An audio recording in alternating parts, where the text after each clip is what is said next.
pada pertemuan ini kita melihat ya bagaimana pendekatan prediksi gitu ya, atau juga pendekatan positivisme gitu ya, atau juga pendekatan konservatif gitu ya di dalam riset ilmu akuntansi. Nah di sini kalau dikatakan riset ilmu akuntansi itu adalah menggunakan pendekatan prediktif, ya artinya setiap dari suatu peristiwa itu ada unsur ya atau juga ada kemampuan untuk memprediksi berdasarkan pada tujuan tertentu dengan data yang ada. Nah ini asumsi atau juga hipotesanya Beaver gitu ya. Jadi pendekatan prediksi itu adalah apa ya terkait dengan mengevaluasi terkait dengan beberapa alternatif yang diukur dengan ukuran akuntansi gitu ya. Jadi riset berdasarkan pada pendekatan prediksi di sini itu berdasarkan pada ya data akuntansi itu sendiri gitu ya. Di mana data akuntansi itu punya unsur untuk memprediksi di masa yang akan datang. Jadi selain dari memprediksi perilaku ya juga memprediksi event ekonomi atau juga kondisi ekonomi di masa yang akan datang. Jadi data akuntansi itu walaupun diproses dengan historis gitu ya mampu digunakan untuk apa? Memprediksi reaksi pasar ya, dan juga tingkat pengungkapan yang dilakukan. Dan dalam hal ini analisanya banyak gitu ya. Kalau bicara data akuntansi itu adalah data untuk memprediksi gitu ya. Maka di sini analisanya bisa berupa dengan analisa time series. Nah, jadi analisa time series di sini adalah secara metodologi itu adalah pendekatan statistik ya, berdasarkan pada pendekatan statistik dari data yang ada ya. Nah, jadi itulah namanya time series ya. Jadi time series di situ dilaporkan berdasarkan pada laba ya. Jadi proxy time seriesnya adalah laba di situ ya. Jadi memprediksi harga saham ya. Memprediksi harga saham itu berdasarkan pada analisa time series. Jadi analisa time series ini terkait dengan pelaporan apa ya? Pelaporan laba. Nah, itu ya. Jadi pelaporan laba sehingga nantinya ditemukan ya bahwasanya dari laba tahunan itu bisa bentuknya pergerakan moving average misalnya atau juga submarket angel ya atau juga pendekatan average regresif gitu ya. Dan juga temuannya Beaver menyatakan bahwasanya laba kuartal atau laba dari seri kuartal itu menunjukkan suatu karakteristik proses yang autoregresif gitu ya.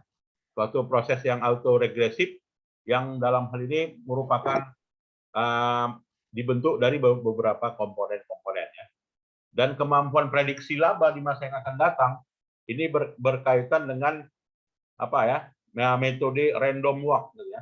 Jadi random walk di sini menunjukkan data itu punya pola, gitu ya, punya perilaku dan pola dan perilaku itu secara signifikan ya bisa digunakan untuk memprediksi di masa yang akan datang. Nah, jadi dengan kata lain, laba kuartal itulah ya laba untuk kemampuan memprediksi atau model lainnya disebut dengan model Book-Jenkins katanya ya. Jadi model Book-Jenkins ini adalah model individual ya yang dalam hal ini bisa menggambarkan agregat penjualan dan juga terkait dengan kemampuan laba dan juga mendemonstrasikan komponen-komponen yang lainnya di dalam laporan keuangan, di antaranya komponen beban, depresiasi ya kan, kemudian juga pendapatan operasi gitu ya. Nah, selain itu juga informasi akuntansi bukan hanya memprediksi laba ya, tapi juga memprediksi yang namanya kesulitan keuangan, distress gitu ya. Nah, ini sering disusun ya kalau matematika kalau dalam tesis memprediksi kebangkrutan, memprediksi kesulitan keuangan, itu semuanya adalah alirannya prediksi.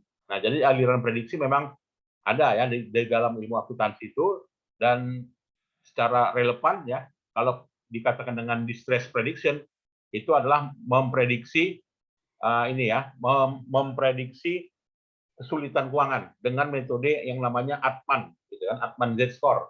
Nah, Atman Z-score itu ada 4 indikator gitu kan. Itu bisa digunakan untuk memprediksi tahun depan perusahaan itu kesulitan keuangan enggak? dari data yang historis. Nah, itu menunjukkan data akuntansi itu punya kemampuan memprediksi. Memprediksi apa? Selain memprediksi laba, juga memprediksi kesulitan keuangan. Gitu ya. Dan juga bisa memprediksi kebangkrutan. Nah, ini udah banyak riset ya, ketika tahun 98, ya, ini model Atman itu model yang terbentuk dari 5 variabel, mulai dari model yang indikatornya net working capital to total asset, ya, kemudian return earning dibagi total aset, ya, kemudian juga earning before interest tax dibagi total aset, ya, kemudian market value of equity dibagi book value total debt, atau juga sales dibagi total aset. Nah, inilah yang dikatakan dengan Atman multivariate study, gitu ya, atau juga 5 indikator atau 5 variabel yang terkenal dari model persamaan Atman yang menunjukkan pada level tertentu perusahaan itu mengalami kesulitan keuangan atau juga tidak. Ya.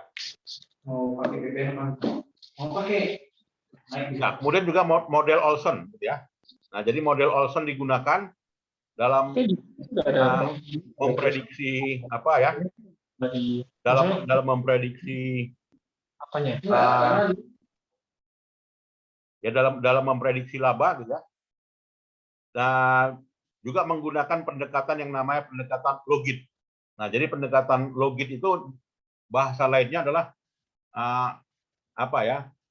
Logit itu model yang bagaimana? Siapa yang bisa menjelaskan?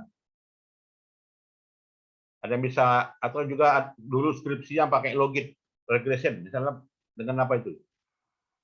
Yaitu regresi logistik, gitu ya. Jadi menggunakan regresi logistik, menggunakan 4 faktor, ya, 4 faktor menentu kebangkrutan, yang dalam hal ini mulai dari ukuran perusahaan, ya, kemudian juga ukuran struktur keuangan perusahaan, kemudian ukuran kinerja, dan juga ukuran likuiditas. Jadi menggunakan semuanya 5 variabel rasio keuangan, gitu ya. Nah, keuntungan dengan model diskriminan, gitu ya, itu kalau digunakan untuk memprediksi ada keuntungannya. Keuntungannya di mana? Ya, keuntungannya di sini dapat memproses informasi secara cepat terkait dengan jumlah pinjaman yang paling rendah, ya, terkait dengan kalau kita melakukan analisa kebangkrutan atau juga analisa kesulitan keuangan pada lingkupnya bank, gitu ya. Dan juga dapat memproses informasi secara konsisten, dan juga dapat memfasilitasi keputusan yang terkait dengan fungsi kerugian yang dalam hal ini pada level tingkatan manajemen. Dan keterbatasan model diskriminan analisa di sini itu berdasarkan pada, nah ini keterbatasannya ada 3, yaitu apa ya, menggunakan variabel yang spesifik. Nah, itu di dalam modelnya. Namanya juga model Atman, ya, hanya 5 variabel, yang lain nggak pakai.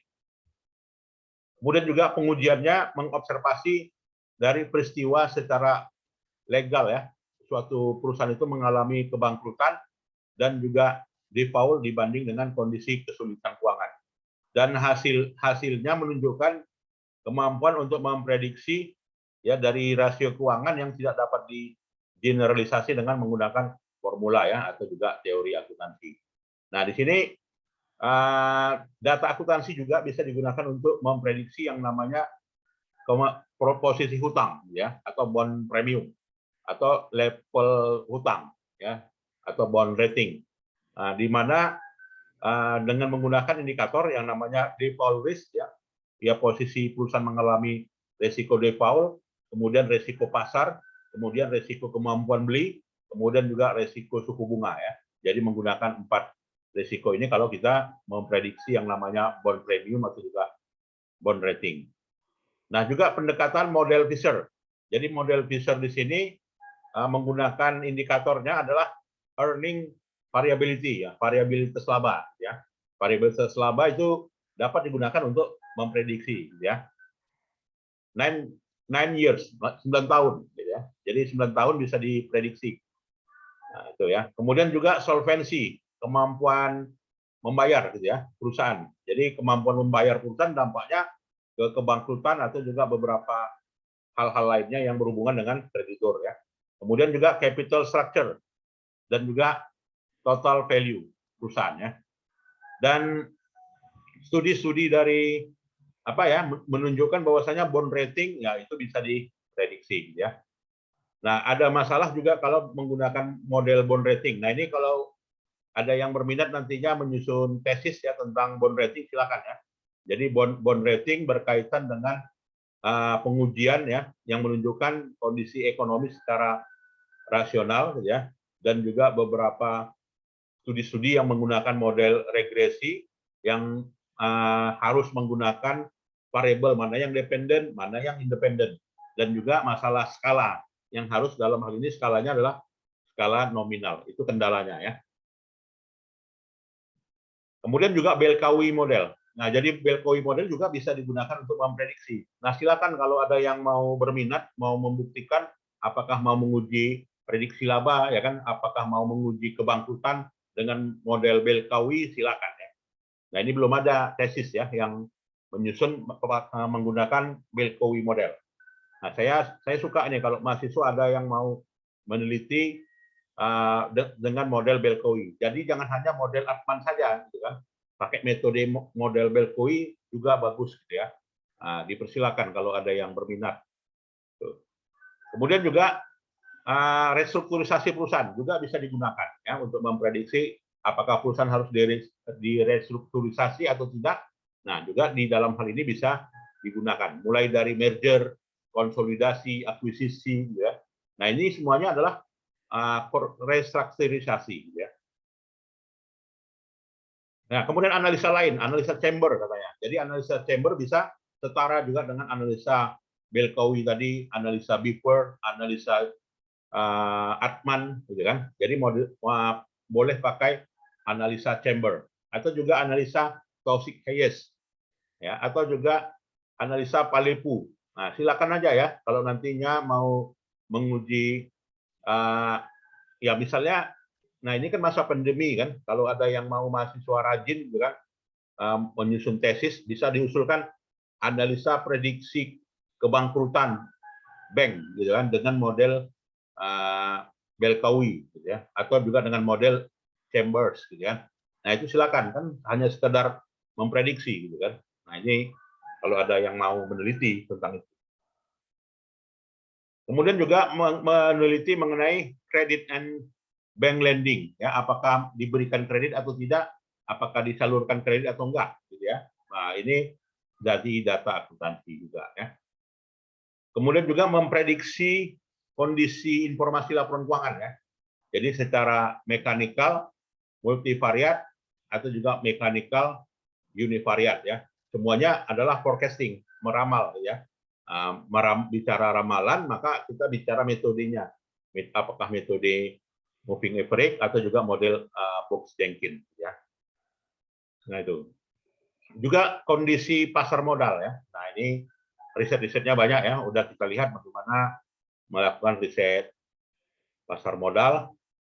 Kemudian juga riset efisiensi pasar. Apakah pasar itu semi strong ya, apakah pasar keuangan di Indonesia itu strong ya, atau juga yang bukan semi strong atau juga strong misalnya. Nah, jadi kondisi efisiensi pasar bisa diukur ya, apakah weak form efisiensi, apakah semi strong form efisiensi, atau juga strong form efisiensi ya. Nah, jadi situ dengan pendekatan yang namanya model CAPM. Nah, jadi kalau ada yang pernah dengar, CAPM itu adalah model yang mempertimbangkan ya kapital aset ya, penentuan resiko berdasarkan pada resiko ya, ekspektasi return yang menggunakan variabel resiko di situ. Nah, itu ya. Nah, jadi analisa pasar juga digunakan menggunakan data yang namanya data saham atau juga data laporan keuangan gitu ya. Atau juga menggunakan beta estimasi. Nah, beta ini juga, nah ini sering ya kalau mahasiswa menulis tesis tentang pasar modal gitu ya, salah satu variabelnya adalah resiko katanya. Nah, resiko itulah beta. Ya. Jadi estimasi beta di sini adalah suatu koreksi terkait dengan permasalahan yang berpotensi atau juga secara sistematik ya bisa diestimasi ya dengan kondisi nilai beta. Kalau di dalam SPSS itu nilai beta itu udah ada ya, nilai beta ya di menu transform gitu ya, langsung dapat gitu ya. Dan beta itu modelnya disebut dengan model Scholes ya, atau Scholes-William correction. Nah, jadi kalau mau ada yang mau nyusun tesis juga pakai metode Scholes-William correction atas pasar industri bank atau industri asuransi ya. Nah, itu silakan ya. Jadi yang besar itu resikonya di mana? Kalau misalkan investor itu berinvestasi gitu kan. Kalau dalam kondisi COVID-19 misalnya, atau pasca COVID-19 misalnya, dengan model Scholes-William, silakan ya kalau ada yang mau berminat untuk meneliti itu. Dan juga analisa event study gitu ya. Jadi analisa event study itu pergerakan harga saham atau pergerakan return saham. Jadi min 5 atau juga plus 5. Jadi 5 hari setelah informasi laporan keuangan, apa yang terjadi? Harga saham naik atau harga saham turun? Nah, itu namanya research event study ya. Dan selain research event study ada juga nama lainnya adalah residual earning model. Jadi residual earning model itu adalah model dividend discount model ya, DDM. Silakan juga kalau mau meneliti itu. Oke ya. Nah, jadi dengan demikian pendekatan ini adalah disebut dengan pendekatan positif, ya positif atau juga conventional approach, atau juga positive approach. Ya, jadi semuanya adalah menggunakan praktik akuntansi ya, dan juga sikap manajemen terkait yang diterapkannya. Ya, jadi tidak lepas semuanya ya dalam hal ini adanya informasi ya. Jadi model Feltham framework secara individual sini menunjukkan perhitungan bagian-bagian dari informasi tersebut ya. Nah, itu. Nah, silakan kalau ada yang mau kita diskusikan dari sekalian. Ada yang mau ditanyakan? Nisa misalnya. Silakan. Oke ya, kalau tidak ada, saya kira itu sajalah ya perkuliahan kita. Kita nggak usah lama-lama. Dan saya tunggu papernya ya. Itu saja. Ada? Baik, kalau tidak ada, saya kira itu saja ya. Selamat sore. Assalamualaikum warahmatullahi wabarakatuh. Waalaikumsalam. Waalaikumsalam warahmatullahi wabarakatuh. Ya, boleh apa ya keluar dari ruangan. Silakan.